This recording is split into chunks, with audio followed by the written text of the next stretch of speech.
Welcome to Over Here, Americans at Home in World War I, Part 1, an interactive U.S. history tutorial for students like you. In 1917, the United States declared war on Germany and the Central Powers, taking sides in World War I after years of neutrality. Starting that year, American soldiers began to travel to Europe to join the fight as part of the American Expeditionary Force. More than 2 million U.S. troops were over there by the time the war ended in November 1918. But most Americans, the majority who weren't in uniform, experienced the war in different but no less important ways. In this two-part tutorial, you'll learn about the experiences of Americans who stayed over here during the war, making valuable contributions on the home front. You'll learn how the American economy was mobilized for war and how the U.S. government funded the expensive war effort. World War I changed American society. You'll learn about wartime propaganda and how the government dealt with anti-war dissenters at home. And you'll learn about the dark side of the patriotic spirit that the war unleashed. Finally, you'll learn how the war years benefited women and African Americans, two groups that saw their opportunities increase during World War I. Let's review some basics about World War I. At the time, before there was another world war to compare it to, it was simply called the Great War. The war began in 1914 after the Archduke Franz Ferdinand, heir to the Empire of Austria-Hungary, was assassinated in Sarajevo. This incident wasn't exactly the cause of the war, but it did trigger a complex system of alliances and war declarations that pitted the major powers of Europe against one another. The conflict ended a century of relative peace and the balance of power in Europe. The two sides in World War I are known as the Allies and the Central Powers. To start, the Allies consisted of the empires of Great Britain, France, and Russia. Japan soon joined the Allies, as did Italy in 1915, and many other nations followed. The Central Powers consisted of the empires of Germany and Austria-Hungary, as well as the Ottoman Empire, which includes modern-day Turkey. Bulgaria joined the Central Powers in 1915. The violence and death of the first months of the Great War stunned all who were involved. After early offensives failed, the war settled mostly into defensive trench warfare in which neither side could gain much ground or achieve clear victories. World War I quickly became a stalemate with no end in sight. It also became a meat grinder for young lives. About 10 million soldiers would die in action by its end. The United States was originally determined to stay neutral, but America began to support the Allies with trade and loans. And when German submarine attacks killed Americans at sea, most famously when the ocean liner Lusitania was sunk in 1915, public opinion turned against the Germans. Still, the U.S. remained neutral. President Woodrow Wilson was even elected to a second term in 1916 on the slogan, "He kept us out of war." But in 1917, the fourth year of World War I, two important things happened. First, the Russian Empire dissolved into civil war. The Bolsheviks, a group of communist revolutionaries, seized power. Russia's new government seemed ready to sign a peace treaty with Germany and leave the Allies. This would help the Central Powers greatly. Second, after promising not to, Germany resumed unrestricted submarine warfare against Allied and American shipping. When more American lives were lost, President Wilson asked for and received a declaration of war against Germany. After years of strained neutrality, the U.S. had joined the Allies. America had never before played this role in its history, forming alliances with other nations to join a global war. Once war with Germany and the Central Powers was declared, the United States needed to mobilize or organize an army and prepare it for combat. Millions of soldiers volunteered or were drafted to form the American Expeditionary Force, or AEF, that General John J. Pershing would command in Europe.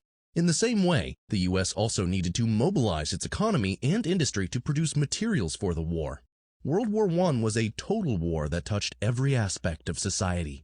This meant that what happened on the home front would prove just as important to ensuring victory as what happened overseas. New transport ships and naval vessels were considered top priority. The government exempted skilled shipyard workers from the draft so they could stay on the job and recruited as many new workers as possible. The new techniques of mass production, pioneered by Henry Ford and others for the automobile industry, were harnessed to build new ships faster than ever before. The U.S. needed to raise a great deal of money to fight World War I, more than $30 billion by its end. This would be the equivalent of about $500 billion today. To do this, President Wilson's government raised income taxes, especially on wealthy Americans and large corporations. Alcohol, tobacco, and other luxury items were also taxed at a higher rate during the war. But these tax increases still weren't enough to raise the needed money. To make up the difference, the government sold war bonds, known as Liberty bonds, directly to American citizens. These bonds were like stock certificates. If you bought one, you were basically loaning the government your money to fight the war. The bonds could be redeemed at a later date after the war ended for a higher value than their purchase price. So buying bonds was an investment in your country and in your own financial future. The pressure to buy Liberty bonds was high. At first, middle and lower class Americans were reluctant to part with their money, and sales were low. So citizens were urged to participate in the program by propaganda posters like the ones you see here. The messages made them feel patriotic if they bought bonds, or guilty if they didn't. Famous movie stars like Charlie Chaplin and even the Boy Scouts and Girl Scouts of America were recruited to pitch bonds to the American people. These tactics worked. By selling Liberty bonds, the government eventually raised almost $20 billion for the war effort. The average American purchased about $200 in bonds, which worked out to be a remarkable 15% of the average person's salary at the time. The war overseas reduced the traditional separation between America's businesses and the United States government. In 1917, Congress created a new government agency, the War Industries Board, to coordinate the nation's industrial production. The agency wielded unusual power over private businesses, but it succeeded in increasing efficiency and eliminating waste. American industry made sure that the men of the AEF were the best equipped soldiers in the war. The War Industries Board also raised workers' wages so they would be happier in their jobs and less tempted to go on strike. The years before the war had seen many labor strikes disrupt American industries. But if labor unrest occurred during wartime, it might threaten America's victory overseas. President Wilson went even further, creating a National War Labor Board designed to improve labor conditions and keep factory workers happy. High prices and high wages were the norm. In this way, the war years were good times for American workers and for labor unions in general. The American Federation of Labor, the country's largest union, saw its membership almost double to 5 million during the war. Americans were asked to do without certain things to help win the war.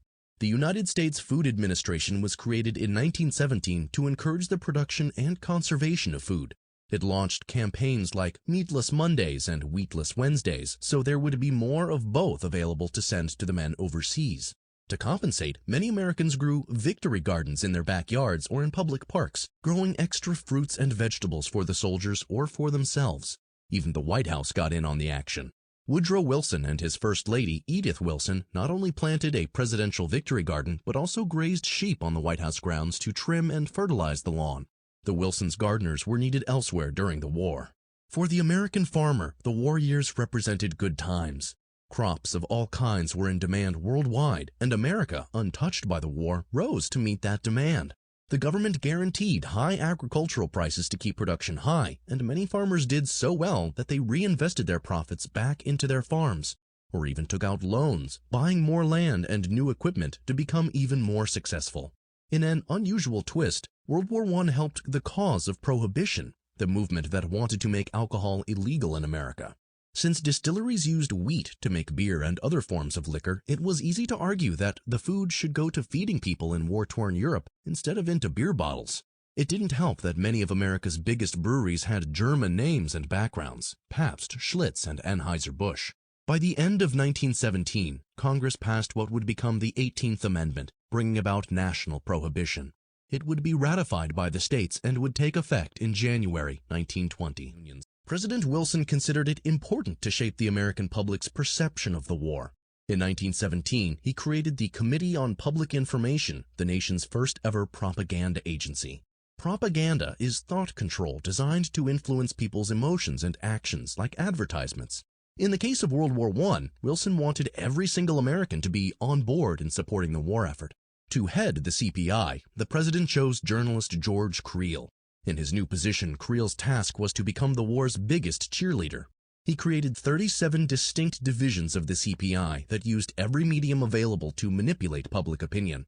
This was an era before television or even radio, so Creel relied on media like art, music, and film to get the government's message across. The Committee on Public Information employed hundreds of the nation's most talented artists and writers, and they produced paintings, posters, songs, and political cartoons with a pro-war, pro-government message.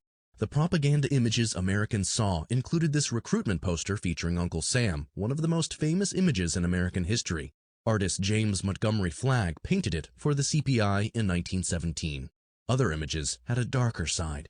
This dramatic poster features Germany as a mad brute, a savage ape threatening a helpless woman. In its hand, the beast holds a club with the German word for culture written on it. This savage behavior, the cartoonist seems to be saying, is Germany's idea of culture. And this ad for Liberty Bonds was one of many pieces of propaganda that encouraged fear and anger against the Hun, a barbaric name for the German people. The CPI also included a censorship committee that controlled the flow of information about the war to the public and the media. Although Creel did not encourage lying to the public, he did believe in limiting dangerous or unfavorable information that might discourage the American people's pro-war spirit. One of George Creel's most interesting ideas was his army of 4-minute men. These 75,000 volunteers traveled the nation and spoke in person to crowds at places like movie theaters. They would speak intensely on topics related to the war, like rationing or the draft, while the reels of film were being changed. Creel limited these speakers to 4-minute speeches because he believed that was the attention span of the average person. Over a period of 18 months, 11 million people are estimated to have heard a speech delivered by one of Creel's 4-minute men. Despite the government's extensive propaganda efforts, there remained a healthy amount of dissent against America's participation in the Great War. A dissenter is one who disagrees with or is opposed to something, in this case the war. Remember that from 1914 to 1916, Americans had been told by their government and their president that the U.S. should not join the Allies or go to war against Germany. Woodrow Wilson had called the U.S. too proud to fight. He had also told Americans that they must remain neutral in thought as well as action.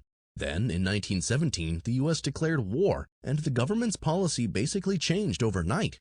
Now, Americans were being told the struggle was worth their sacrifice and that the war had to be won for the sake of liberty and democracy. For some people, this was all a little hard to swallow. Those who opposed the war did so for a variety of different motivations. Some dissenters continued to believe that the war didn't really threaten Americans, except those foolish enough to travel at sea during a world war. Others saw a conspiracy in which arms dealers had brought the U.S. into war for their own profits. Why, they asked, should poor people die for a rich man's war? Some were simply pacifists. They didn't believe in war or their religion forbade it. Many of these people claimed a special status as conscientious objectors when they were drafted and still served in the war, but behind the lines in non-combat roles. And still other dissenters were recent immigrants or had strong ties to the nations they were now at war with, like Germany. German Americans represented the largest minority group in the U.S. at this time. And Irish Americans, another large minority group, had hostility toward Great Britain, America's new ally. They didn't want to be part of any war in which they'd be helping the British. These three images represent different anti-war messages from the American home front. President Wilson and the U.S. Congress took anti-war dissent seriously and used federal legislation to attack it. Their chief targets were socialists, radicals, and labor leaders, the traditional groups of troublemakers that had criticized the government and its policies for decades. The Espionage Act of 1917 made it a crime to aid the enemy or to interfere with America's military mission in any way. The term espionage refers to spying. The Sedition Act of 1918 was even more controversial. It made it a crime to express opinions in speech or writing that the government considered disloyal, profane, or abusive to the country or its war mission. Essentially, the new laws outlawed criticism of the government and its war policies. This clearly undermined Americans' First Amendment guarantee of freedom of speech in the name of self-defense. While most Americans accepted this as a wartime necessity, it's ironic that waging a war intended to keep the world safe for democracy undeniably weakened American civil rights in their own country. More than 1,000 Americans were charged under the Espionage and Sedition Acts. The penalties were harsh, up to 20 years in jail and a $10,000 fine. Several prominent Americans were arrested for violating the new laws. One was Eugene Debs, leader of the Socialist Party of America and founder of the Industrial Workers of the World, America's most radical labor union. He was a well-known public figure who had run for president 3 times. Debs gave a speech in 1918 that called the war a capitalist plot and urged young men to resist the draft. President Wilson called Debs a traitor to his country. He was arrested, convicted, and sentenced to 10 years in prison, from which he actually ran for president again in 1920. and received almost 1 million votes. Eugene Debs served 2.5 years in jail before the next president, Warren G. Harding, commuted his sentence and released him. Emma Goldman was another well-known person arrested for encouraging resistance to the draft. She was an outspoken anarchist considered one of the most controversial people in the country. Goldman spent 2 years in prison, and upon her release she was deported to communist Russia. Charles Schenck was another prominent socialist arrested for seditious speech.